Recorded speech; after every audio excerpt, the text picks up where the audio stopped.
Now imagine for a moment that it's 1890 and 1890, and we're in a small town in Texas.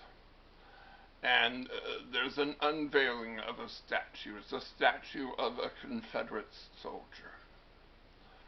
And the question is, why are we dedicating this statue 25 years after the Civil War ended? And then the question is, why are we dedicating the statue? If you say it's to put black people down, I'll say, I don't think so.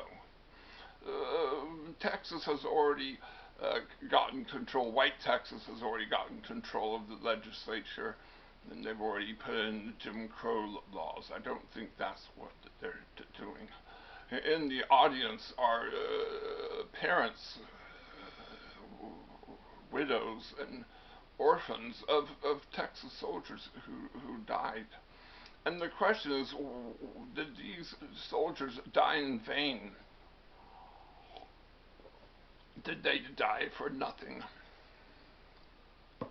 What did the Civil War mean? I'm going to give you three options.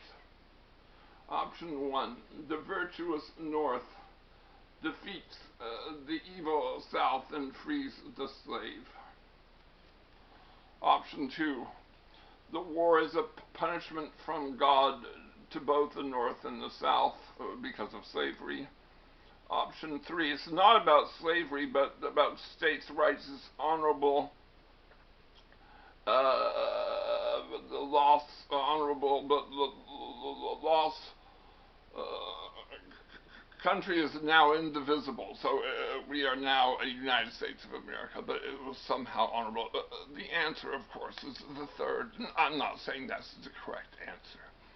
That's the answer that these people in the audience want. Because if you think that the entire Civil War was a complete and utter waste of people, the deaths, how horrible is that to think that your husband, your father, your child died for absolutely no reason.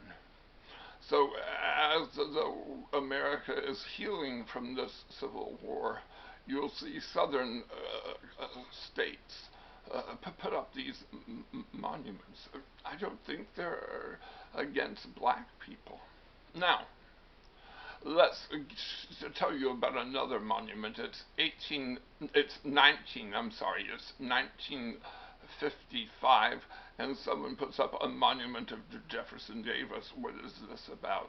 And the answer is, well, it's about not liking black people. It's about not wanting black people to come to our schools. It's about not wanting integration. It's about being segregation now and always, right? That's what that statue's about. Now, here we are in 2020. And I would say to white Southerners, your time of healing has passed. You've had 150 plus years. I think we're going to look at the black folk and say, black folk, are you offended by these Confederate statues, by this Confederate flag? And they're going to go, yeah, because we were slaves, and Confederates tried to keep us slaves. And we're going to go, okay, we'll remove them from public spaces then. I think it's just fair. By the way, can you like Robert E. Lee today? I do, by the way. He's my favorite general of the Civil War. He's such a fascinating character. And he's a pretty good general, and I just love his story. I tell his story. I feel so horrible for General Robert E. Lee as he's leaving Gettysburg, and that was it. That was his chance to win this war. And what does he do? He goes home and he fights for 2 more years. Do you think he was a happy man sending people to their death? Especially at the end, when he knows that every battle, every death is going to be on his head, because he knows that they're not going to win, but he doesn't give up. Oh, it's That's a wonderful story. Not wonderful like yay wonderful. It's wonderful like horrible wonderful story. But I'm not going to have a statue for Robert E. Lee. Now, this is what becomes interesting. Are we going to have statues for those other slaveholders that George Washington, Abraham, no, not Abraham Lincoln, he didn't have any slaves, George Washington, Thomas Jefferson? And I would say absolutely not. If you disagree with me, we're going to have a discussion elsewhere.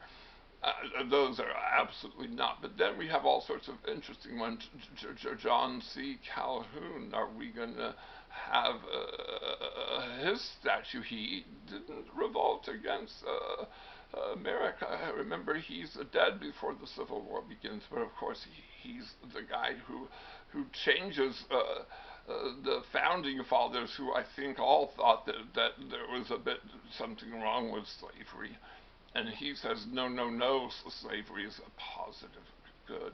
What do we do with him? Remember, he's also the vice president who opposes Andrew Jackson, and he says the states have the right to nullify. This is a nullification crisis. Oh, and Andrew Jackson, do you want to get rid of his statues? These are all wonderful questions.